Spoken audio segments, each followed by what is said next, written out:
الله وبركاته. الحمد لله الذي نزل الفرقان على عبده ليكون للعالمين نذيرا.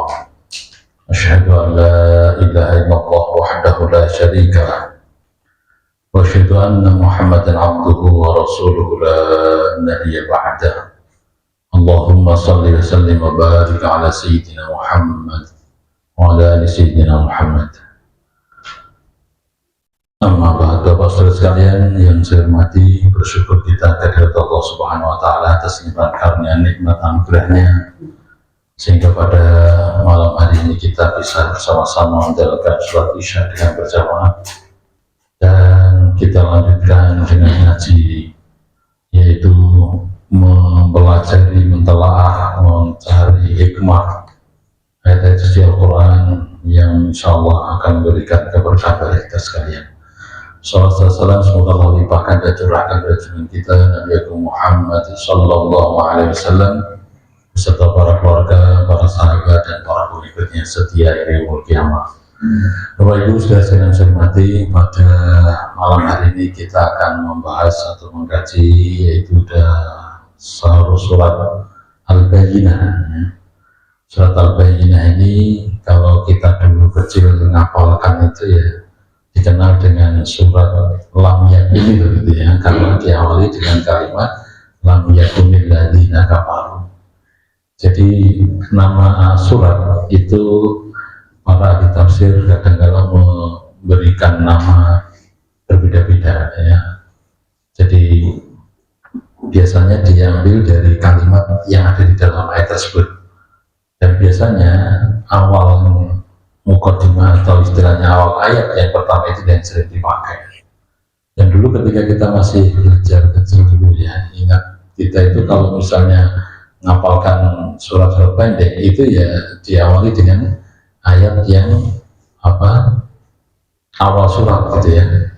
Misalnya surat Al-Ikhlas itu kan apalnya ya surat Kulhu gitu. Padahal itu Al-Ikhlas kan. Ya, tapi sama juga kita hafalkan Kulhu. Misalnya surat An-Nas itu ya apanya surat Allah Qul a'udzu birabbinas ya. Kalau surat Al-Kafirun ya Qul ya ayyuh gitu ya. Baik, sama. Ini Al-Bayyinah itu istilahnya dikenal juga dengan surat lam yakunil, karena memang diawali dengan kalimat lam yakunil ladzina kafaru dan seterusnya ya. Baik Bapak sekalian saya hormati, tak lupa mari kita senantiasa ucapkan salam salawat kepada junjungan kita Nabi Muhammad sallallahu alaihi wasallam serta para keluarga, para sahabat dan para pengikutnya setia hingga yaumul qiyamah, karena dengan salawat inilah ya, insya Allah akan memberikan istilah pengakuan bahwa diri kita adalah umat baginda Rasul Muhammad sallallahu alaihi wasallam. Semoga mendapatkan syafaatnya kelak dari kemudian, amin ya rabbal alamin. Baik Bapak Ibu saudara yang saya hormati, ayat ini kalau kita lihat memberikan penjelasan. Yang utamanya adalah orang-orang yang dulu sebelum Nabi Muhammad ada atau sebelum risalah nubuwah Nabi Muhammad ini turun di Jazirah Arab pada saat itu, memang ada orang yang sudah mendapatkan kitab-kitab samawi yaitu sebelum Al-Quran. Kita lihat dalam sejarah kitab suci itu bahwa ada kitab namanya Taurat, ada Zabur, ada Injil gitu ya. Kitab-kitab semuanya itu diberikan kepada kaum sebelum Nabi Muhammad SAW. Nah, sehingga orang atau masyarakat atau kaum yang memegang kitab tersebut kalau dalam Al-Quran dikenal dengan sebutan Ahlul Kitab. Ahlul Kitab itu siapa? Yaitu orang Yahudi dan orang Nasrani. Nah, ini mumpung baru rame-ramenya Israel dan Palestina ya, Yahudi. Ini kita lihat sejarah tentang Yahudi itu begitu banyak sekali yang ada dalam Al-Quran. Tapi ayat ini memang menyampaikan bagaimana orang-orang yang disebut dengan Yahudi Nasrani tadi menanggapi atau istilahnya setelah datangnya Rasulullah itu bagaimana mereka sikapnya. Nah, ini dalam surat Al-Bayyinah akan jelaskan. Baik, bahwasanya saya berarti, jadi intinya karena ini adalah sudah membahas tentang masyarakat yang sifatnya majmuk, atau istilahnya masyarakat yang sifatnya terdiri dari berbagai macam agama, terdiri dari berbagai macam suku gitu ya. Ini berarti ayat Rasulullah saat itu sudah berada di Madinah. Ya, ayat yang di Madinah. Madinah itu sebelum Rasulullah hadir namanya apa? Yasrib Pak ya, Yasrib ya. Baik, jadi sudah berada di Madinah pada saat itu Rasulullah SAW, sehingga masyarakat atau kaum yang sudah menerima kitab ya, Taurat, Injil, Zabur itu mengenal tentang pribadi daripada Nabi akhir zaman ya, sampai diriwayatkan, kalau kita lihat dalam beberapa riwayat itu saya ambilkan itu, bahwa misalnya suatu ketika ada hadis yang diriwayatkan oleh Salamah bin Waqs, bahwa dulu kata periwayat hadis ini, kami ini mempunyai tetangga. Nah, kebetulan perawi hadis saat itu masih kecil. Dulu kami mempunyai tetangga orang Yahudi dari Bani Abdullah Asy'ari. Dia selalu mengatakan kepada kaumnya yang menyembah berhala. Jadi masyarakat Madinah pun ada di antara kaum itu yang menyembah berhala. Kalau dalam catatan sejarah, orang yang menyembah berhala itu disebut dengan kaum Wathani, atau istilahnya kalau dalam bahasa kepercayaan itu disebut dengan kaum paganisme. Ya, jadi kaum Wathani atau paganisme yaitu menyembah berhala. Suatu ketika orang Yahudi ini beri nasihat ya, kepada orang yang menyembah berhala dengan mengatakan bahwa nanti suatu saat akan ada hari kiamat, yaitu mengingatkan juga dengan adanya hari kebangkitan manusia dari kuburnya, ya, adanya hari perhitungan amal, adanya surga dan neraka. Dan itu kepercayaan orang Yahudi seperti itu ada. Orang Nasrani pun sama. Ya, ini nasihat orang Yahudi kepada tetangganya yang menyembah berhala. Nah, kemudian mereka, kaum yang diberi nasihat tadi, berkata kepada si Yahudi, "Telah engkau wahai fulan, apakah itu yang kamu yakini?" Kemudian dia menjawab, "Iya, demi zat yang aku bersumpah dengannya." Kemudian si Yahudi tersebut memperingatkan mereka agar mereka menyelamatkan diri dari api neraka pada hari kiamat nanti. Mereka pun bertanya, "Celakalah engkau wahai fulan." Jadi orang yang menyembah berhala tadi nggak percaya, yaitu adanya kebangkitan, tidak percaya adanya surga neraka, gitu ya. Malah kemudian mencemooh kepada orang Yahudi tadi, yaitu "Celakalah engkau wahai fulan, apakah tanda-tanda yang menunjukkan datangnya hari kiamat tersebut?" Maka orang Yahudi tadi menjawab dengan mengatakan, akan diutus ya seorang nabi di kota ini. Nah, ini kebetulan orang Yahudi itu menunjuk yaitu adalah arah kota Mekah, yaitu arah selatan dari kota Madinah. Berarti kan Mekah sama Yaman ya. Mereka bertanya lagi, jadi orang menyembah berhala tadi bertanya, "Kapan munculnya?" Nah, kemudian si Yahudi tadi melihatku artinya perawi hadis tadi, yang waktu itu aku masih kecil, lalu dia mengatakan, "Jika anak ini sudah besar, maka dia akan menemui masanya." Artinya Bapak saudara ibu yang saya hormati, orang Yahudi ini ketika berpegang teguh pada kitab sucinya ya, itu memang informasi tentang akan lahirnya Nabi akhir zaman itu sebagai wujud atau tanda-tanda bahwa akan datangnya hari kiamat sebenarnya. Ya, dan itu jelas informasinya ada di dalam kitab Taurat maupun kitab Injil. Nah, kemudian dengan adanya ini berarti meyakini orang Yahudi itu yaitu yang namanya akan lahir Nabi akhir zaman, memberikan ajaran risalah yang membawa kitab suci yaitu yang namanya Al-Quran. Jadi mereka paham. Bahkan di ayat yang lain dikatakan bahwa mereka itu lebih paham tentang ciri-ciri Nabi akhir zaman daripada karakteristik anak-anaknya. Jadi artinya mereka memahami informasi datangnya Nabi akhir zaman itu, bahkan sifat-sifat karakternya lebih paham daripada anak-anaknya gitu. Baik, ini yang terdapat dalam kitab Taurat ya, yang dibawa oleh ajaran Nabi Musa AS, yaitu dalam kitab Taurat.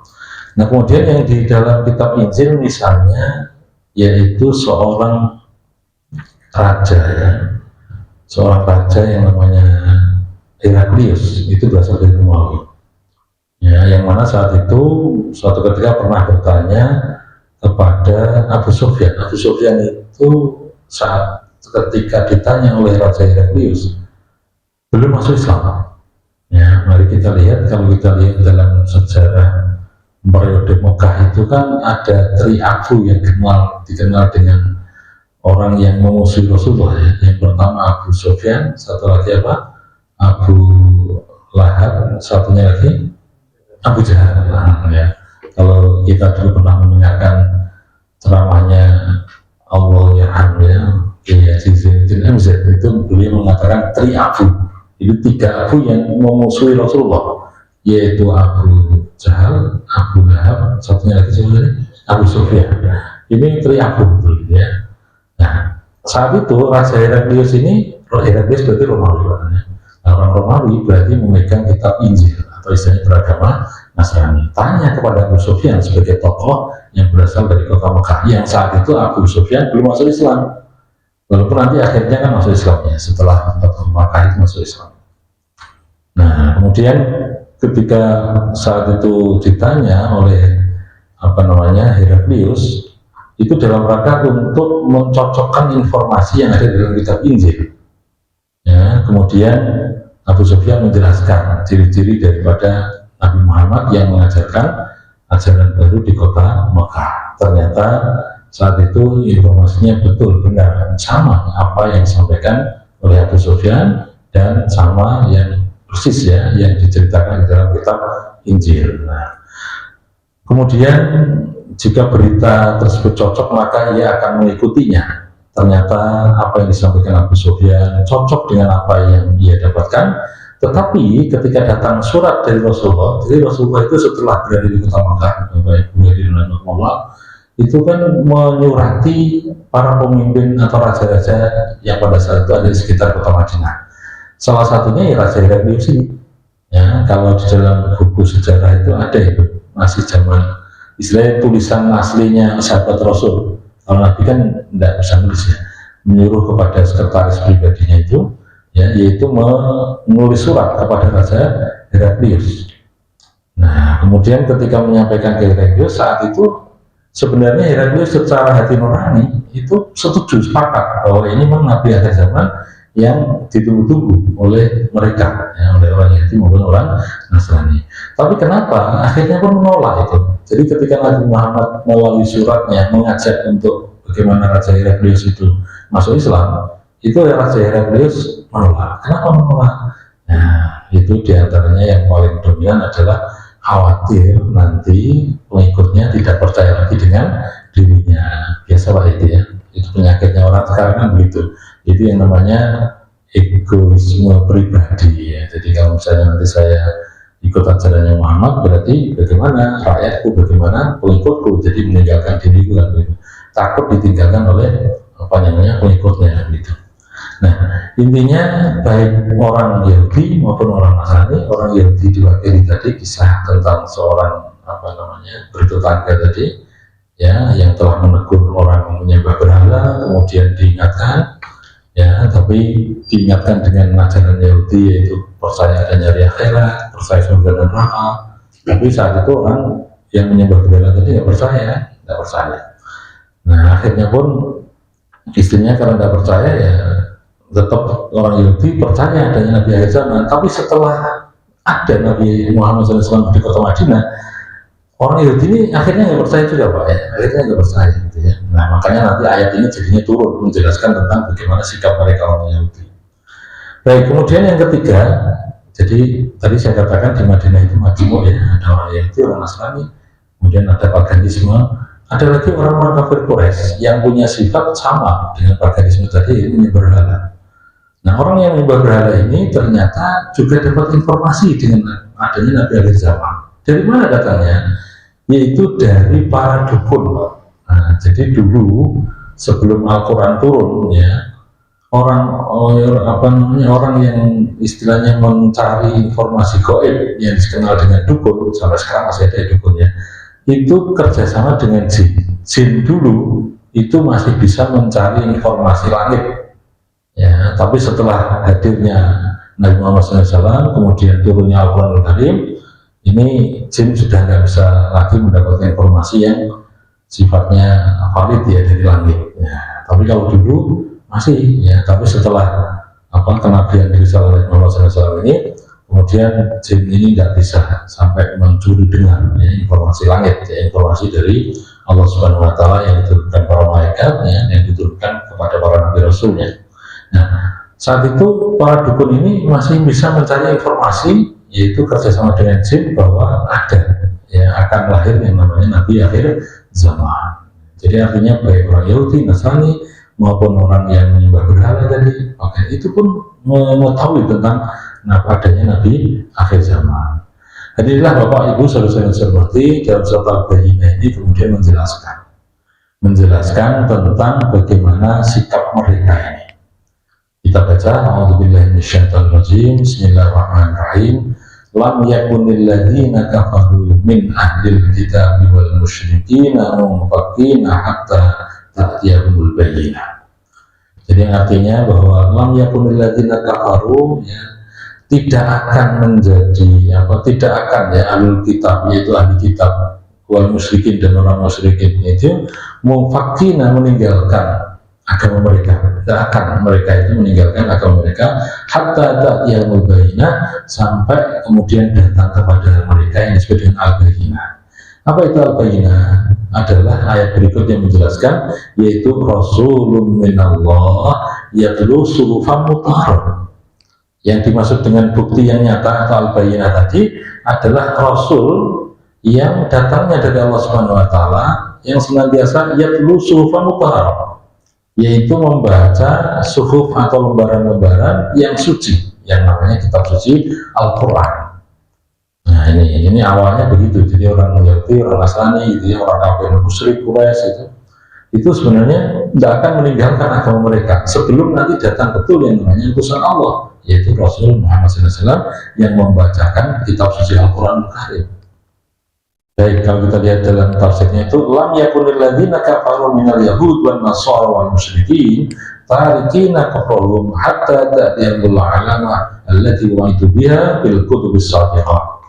Yaitu orang-orang kafir ya, dari golongan Yahudi dan Nasrani. Jadi orang kafir di sini adalah golongan Yahudi dan Nasrani wal musyrikin, dan orang-orang musyrik itu tidak akan tarikina kufrum, tidak akan meninggalkan ya, daripada kekufuran mereka itu sampai kemudian datang yang namanya alamat atau tanda-tanda yang telah dijanjikan kepada mereka di dalam kitab-kitab sebelumnya.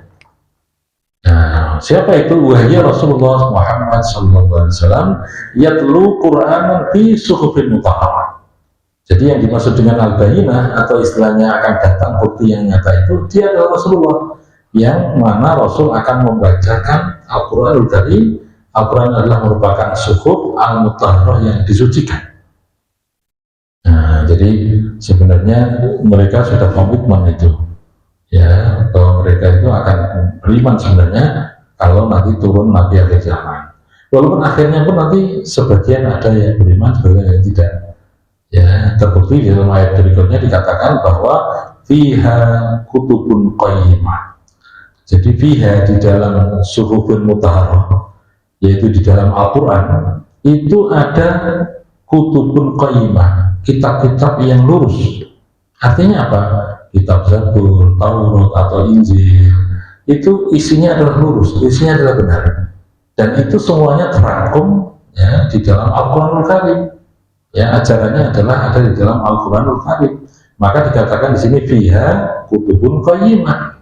Ya, di dalam Al-Quran Karim itu ada kitab-kitab yang lurus isinya. Yaitu fitil kaswafah akhbarun shadiqatun.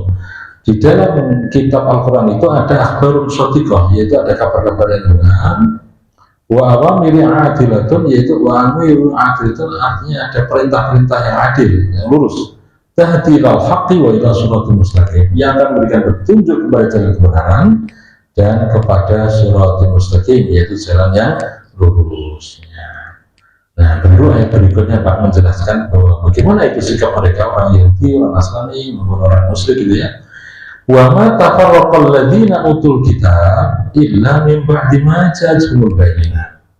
Dan tidaklah orang-orang yang memegang kitab tadi itu ya, itu malah istilahnya berpecah belah. Wa ma tafarraqa, dan tidak mereka berpecah belah, yaitu illa, kecuali setelah datang kepada mereka yang namanya al-bayyinah tadi. Jadi dulu awalnya sebelum Nabi Muhammad ada itu, yang namanya orang Yahudi, orang Nasrani itu kompak itu, sepakat ya mengakui adanya Rasul itu risalah Nabi Muhammad itu. Tapi setelah betul-betul datang, ternyata tafarraqu, ya, itu artinya mereka saling berpecah, mereka berbeda pendapat atau istilahnya terpecah-pecah. Maksudnya apa? Sebagian ada yang beriman, tapi sebagian ada yang tidak beriman. Ya, jadi wa makhtalafal ladina utul kitab minal yahud wan nasara fi kauni Muhammadin sallallahu alaihi wasallam, yaitu rasulan haqqan lima yajidunahu min ni'atihi fi kitabihim. Jadi tidaklah mereka berselisih orang-orang ahli kitab itu, orang Yahudi Nasrani, tentang keberadaan Nabi Muhammad. Jadi mereka itu meyakini sebenarnya keberadaan Nabi Muhammad, tidak berselisih. Ya, mereka adalah sepakat ya mengakui Rasulullah SAW ya sebagai Nabi akhir zaman. Awalnya begitu. Tapi setelah buktinya ada benar Rasulullah ada dan membawa Al-Quranul Karim, itu ternyata ya mereka ini kemudian berbeda pendapat bagaimana menyikapi tentang hadirnya Nabi Muhammad SAW itu. Ya, apakah mustami'ina nasihatin buati. Jadi sebenarnya awalnya mereka mengakui kebenarannya ya, yang dibawa oleh ketiga Rasul ini. Ya, tapi kembali lagi bahwa setelah hadir betul, ternyata mereka itu ada yang beriman dan yang tidak beriman. Makanya Bapak saudara ibu yang saya hormati, ahli kitab sebenarnya dulu zaman Rasulullah. Ya, berarti mereka pun juga ada yang beriman dan yang tidak. Sama orang musyrik, awalnya mereka musyrik ya.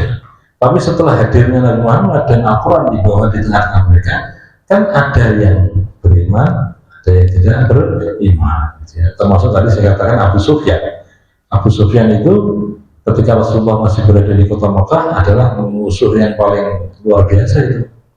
Dakwahnya Rasulullah itu dimusuhi oleh beliau oleh Abu Sufyan. Tapi setelah berada di Madinah, kemudian akhirnya pun Abu Sufyan masuk Islam. Ya, menjadi pejuang Islam ya, yang membela Nabi Muhammad SAW.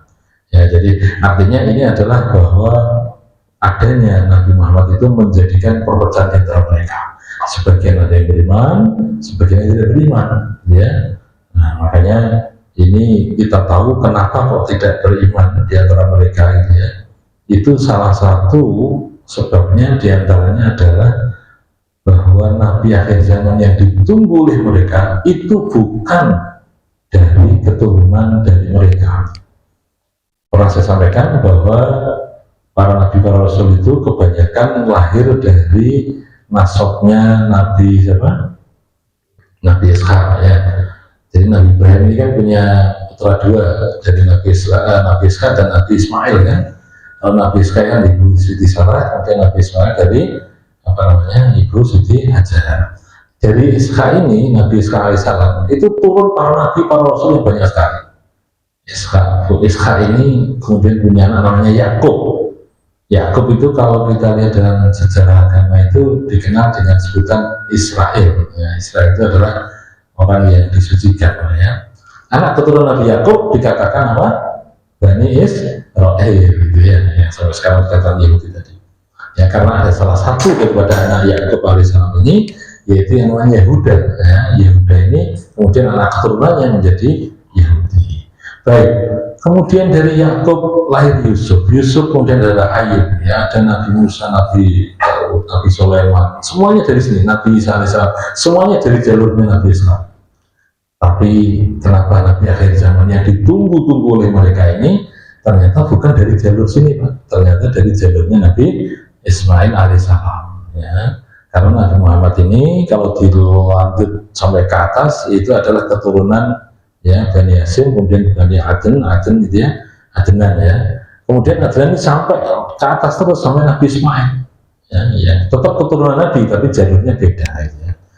Nah, jadi selama ini para nabi, para rasul diutus itu adalah dari kalangan Bani Israel. Tapi kenapa Nabi akhir zaman yang ditunggu-tunggu oleh mereka, yaitu yang mengajak kepada kebenaran, yang hakiki, yang benar, itu malah bukan dari jalur Nabi Ishaq, yaitu malah dari jalur Nabi Ismail alaihissalam. Nah, hal inilah menjadi iri dengkinya mereka, ya. Jadi mereka itu tidak percaya. Maka di sini dikatakan, falamma bu'itsa tafarraqu faminhum man amana bih wa minhum man jahada nubuwwatihi sebagian hasadan. Jadi setelah Nabi Muhammad diutus di muka bumi dia membawa risalah yaitu Al-Quranul Karim, itu mereka berbeda pendapat, ya, terpecah-pecah. Faminhum man amana bihi, sebagian ada yang beriman, wa minhum man jahada nubuwwati, sebagian ada yang menolak atau tidak beriman adanya kenabian Rasul. Kenapa? Bagian wa hasadan, yaitu karena iri, dengki, ya, hasad gitu ya. Ya, karena diantaranya adalah tidak dari Nabi Ishak kelahirannya Nabi Muhammad, ini malah dari jalur Nabi Ismail.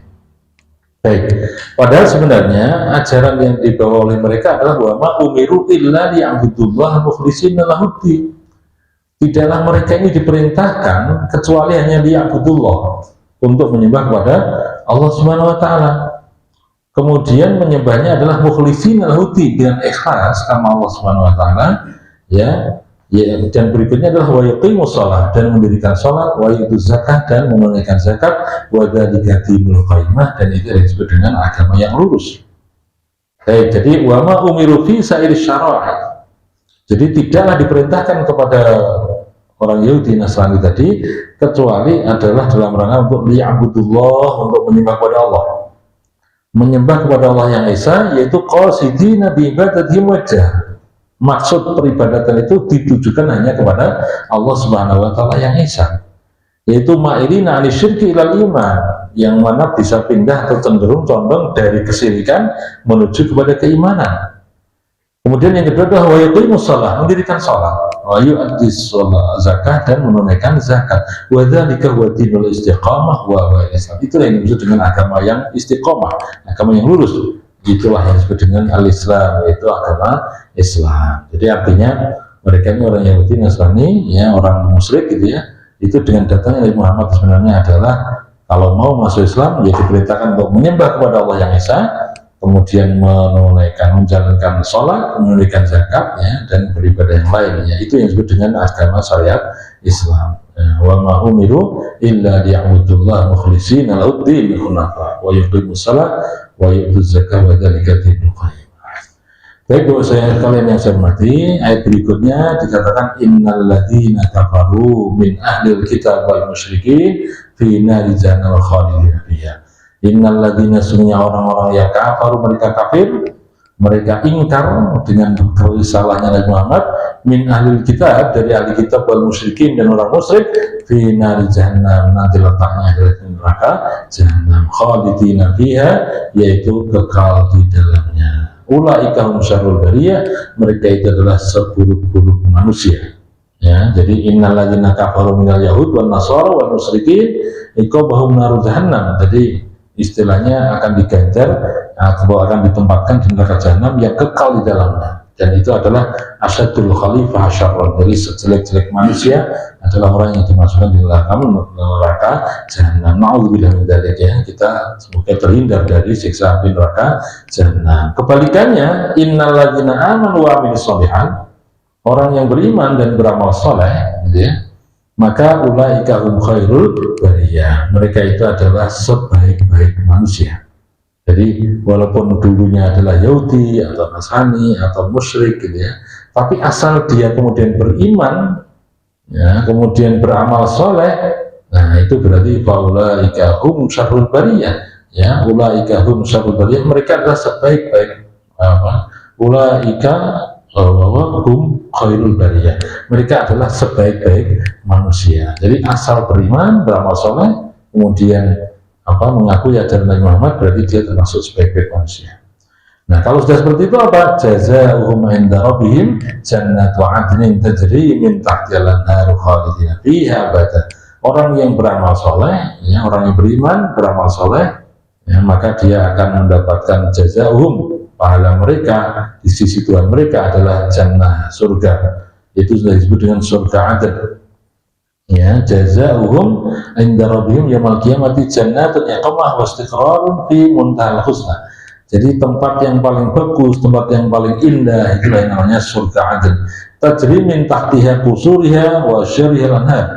Yang telah mengalir di dalamnya itu, di situ ada pohon-pohon yang indah, gitu ya, ada sungainya, khalidina fiha abadan, yaitu kekal di dalamnya abadan.